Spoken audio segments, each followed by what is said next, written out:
Hello everyone, this is my first video on hospital waste management. After going through this video, you will be able to define biomedical waste, classify and categorize biomedical waste. You will also be able to tell about the hazards due to the biomedical waste, and also you will understand the steps in biomedical waste management or how this biomedical waste is processed. So first, let's take the definition of biomedical waste. According to Biomedical Waste Management and Handling Rules 1998 of India, biomedical waste means any waste which is generated during the diagnosis, treatment or immunization of human beings or animals, or in research activities pertaining thereto, or in the production or testing of biologicals. Now this includes all categories of infected and toxic waste that is potential threat to human being and also the environment. What are the sources of healthcare waste or biomedical waste? Now there are various sources that generate healthcare waste. The institutions involved in biomedical waste generation are government hospitals, private hospitals, nursing homes, physicians or dentists clinic, dispensaries, primary health centers, medical research and training establishments, mortuaries, blood banks and collection centers, animal and slaughterhouses, laboratories, research organizations, vaccinating centers and biotechnology institutions or the production units. Now all these institutions or establishments, they are covered under biomedical waste management rules. Who are at risk of the health hazards of healthcare waste? All individuals who are exposed to such hazardous healthcare waste, they are potentially at risk, including those who generate the waste or those who either handle such waste or are exposed to it as a consequence of careless management of the waste.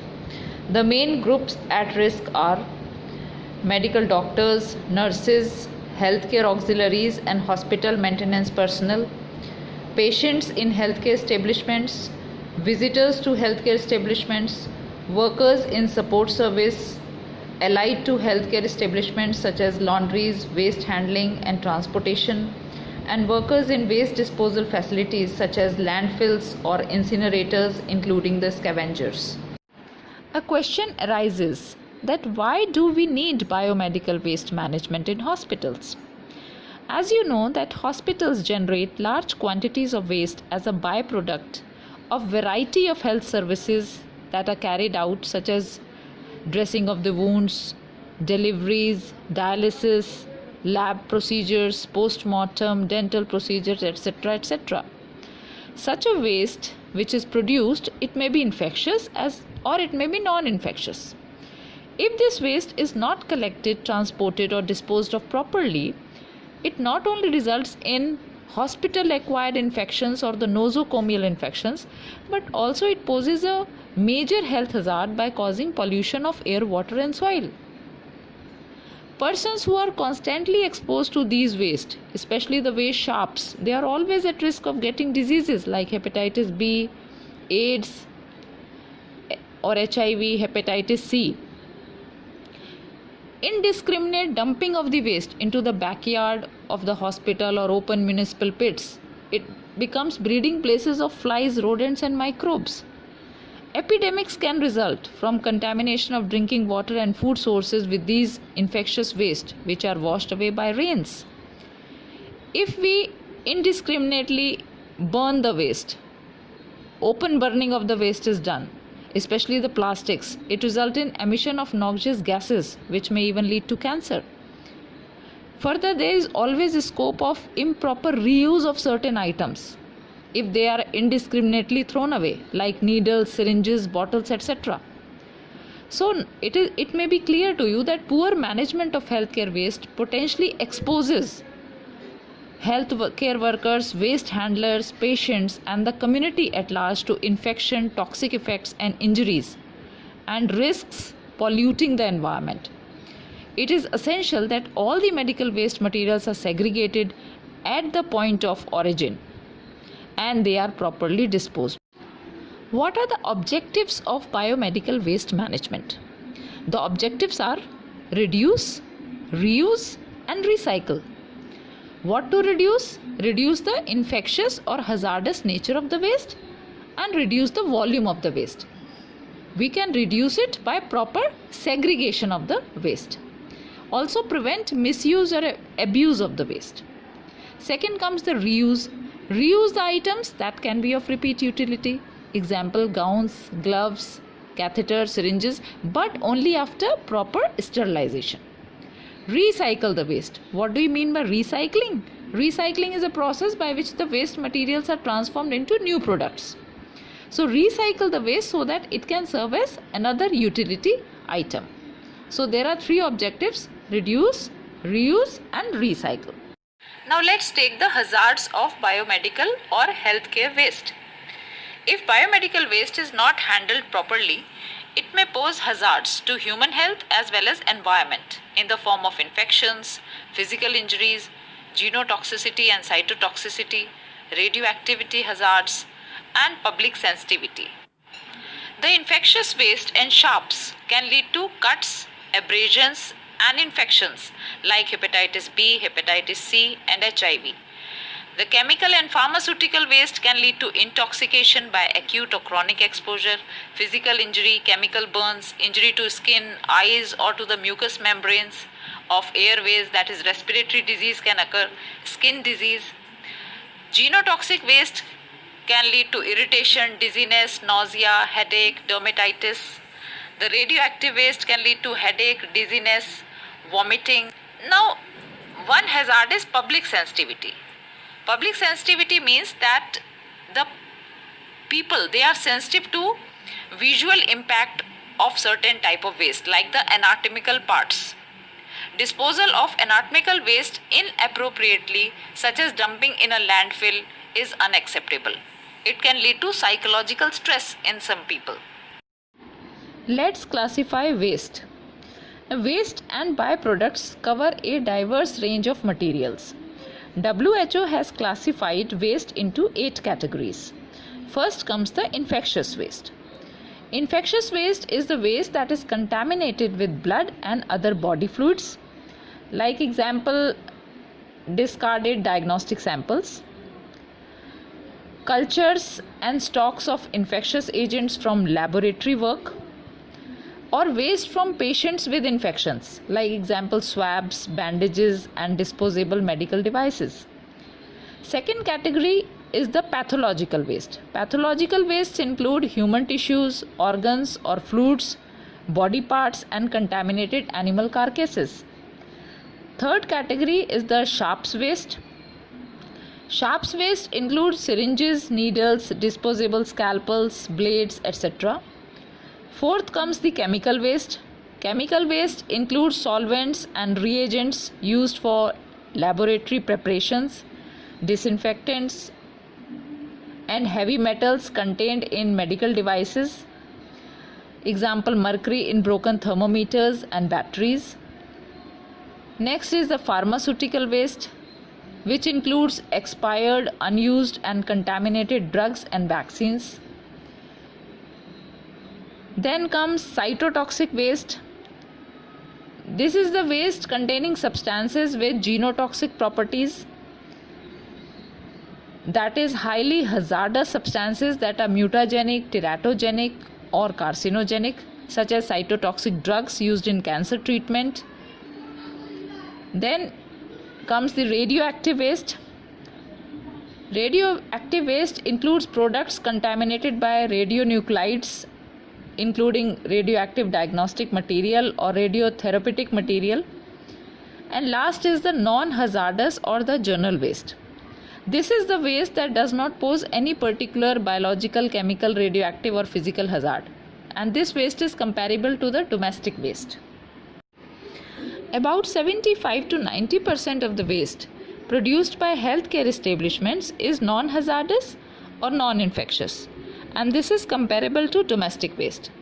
Now, this waste comes mostly from the housekeeping functions of the healthcare establishment. Example, all kinds of paper, cardboard, packing material, metal, aluminum tins, etc.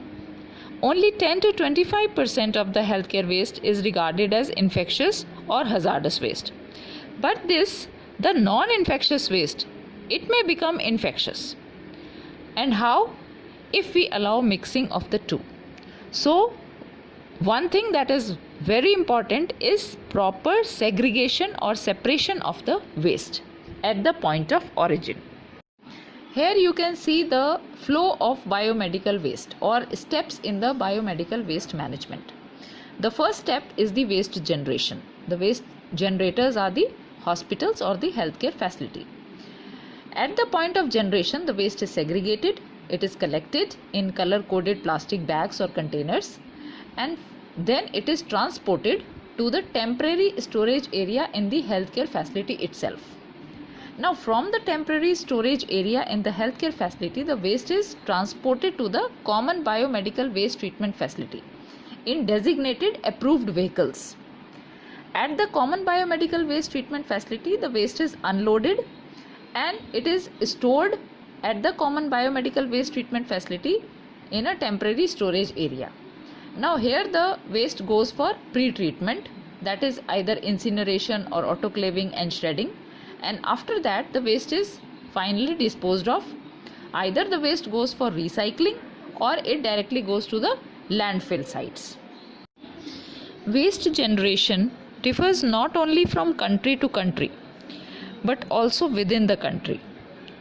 Waste generation depends on numerous factors like established waste management methods, type of healthcare establishment, the services offered by healthcare establishment or you can say hospital specialization, proportion of reusable items employed in healthcare, and proportion of patients treated on a daycare basis. High income countries generate on average up to 0.5 kilogram of hazardous waste per hospital bed per day, while low income countries they generate on average 0.2 kilogram. However, the healthcare waste is often not separated into hazardous and non-hazardous waste in low income countries, which makes the real quantity of hazardous waste much higher. This table is showing the average composition of waste obtained from 10 large hospitals in Mumbai, Kolkata, Delhi and Nagpur during 1993 to 96. Here one thing you should notice, that percentage of infectious waste is only 1.5% as compared to the other waste. A survey done in Bangalore revealed that the quantity of solid waste generated in hospitals and nursing homes generally varies from half to 4 kg per bed per day in government hospitals, half to 2 kg per bed per day in private hospitals, and half to 1 kg per bed per day in nursing homes. The total quantity of hospital waste generated in Bangalore is about 40 tons per day, and out of this nearly 45 to 50% is found to be infectious. Now what is the reason behind that? Why this large quantity or large percentage of waste is infectious? This is because segregation of infectious waste from non-infectious waste is done only in about 30% of the hospitals. This is not done in all hospitals. That is why the amount of infectious waste is more. What is waste segregation? Now, waste segregation is separation of the waste into different categories. So, waste segregation is the process of keeping source separated wastes apart during handling, accumulation, storage and transport, and ensure appropriate designated treatment and or disposal of the waste. Segregation reduces the amount of waste that needs special handling and treatment. Effective segregation process prevents the mixture of medical waste like sharps with the general municipal waste. It also prevents illegal reuse of certain components of medical waste like used syringes, needles and other plastics. It provides an opportunity for recycling certain components of medical waste like plastics after proper and thorough disinfection. Here you can see that how the hospital waste is segregated. Now, waste that is produced in the hospitals may be either hazardous or non-hazardous. Non-hazardous waste is the general waste, which is comparable to the domestic waste. The general waste includes paper, cardboard, aluminium cans, glass, plastic, which can be sent for recycling. Flour and vegetable scrap, which can be used for composting, and the other waste can be directly sent to the landfill sites. The hazardous waste or the infectious waste is segregated in color coded containers that I will tell you later on, and after this it is sent for disposal. This slide is showing the biomedical waste categories according to Biomedical Waste Management Rules 2016. So here you can see that how the biomedical waste is segregated into different color coded bags or containers. According to Biomedical Waste Management Rules 2016, there are 4 color coded categories. The first category is the yellow category, and the types of waste that are segregated or collected in this yellow non-chlorinated plastic bags are: first, the human anatomical waste. The examples are human tissues, organs, body parts and fetus. Second is the animal anatomical waste. Examples are experimental animal carcasses, animal tissues, body parts. Then comes the soiled waste. Examples are cotton contaminated with blood and other body fluids and plaster casts. Fourth comes the expired or discarded medicines. Examples are discarded tablets and capsules. Fifth is the chemical waste, like used or discarded disinfectants, chemicals used in production of biologicals. Then is the chemical liquid waste. It includes lab reagents, X-ray film developer, formalin, disinfectants, floor washings, etc. Discarded linen, mattress, bedding contaminated with blood or body fluids, like the bed sheets, blankets, mattress contaminated with blood or body fluids.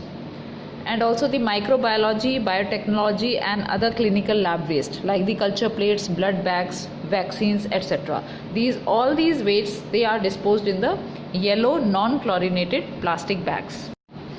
The second color coded category is the red category, and the type of wastes that are disposed in the red non-chlorinated plastic bag or container are the contaminated waste that are recyclable. Examples are plastic tubings, urine bags, gloves, catheters, Ryle's tubes, etc. Third category is the white category. The waste that is disposed of in white category or the white puncture proof, leak proof, tamper proof containers are the waste sharps, including metals. Examples are hypodermic needles, auto disabled syringes, syringes with fixed needles, scalpels, knives, blades, lumbar puncture needles, IV needles, etc. And the last, that is the blue category. The types of waste that are disposed of in blue cardboard boxes with blue colored markings are the glassware and metallic body implants. The examples for glassware are the used glass bottles, and metallic body implants include the body implants, plates and the screws. This slide is showing the labels for biomedical waste containers or bags. You can see here the biohazard symbol and cytotoxic hazard symbol. All the bags or containers, they should be labeled properly, and the labels should be prominently visible and non-washable. Now coming to waste storage. Storage refers to the holding of biomedical waste for a certain period of time, after which it is sent for treatment and disposal. In other words, you can say the duration of time wastes are kept at the site of generation and transit till the point of treatment and final disposal. Certain important points regarding waste storage are that infectious waste should not be stored for more than 48 hours.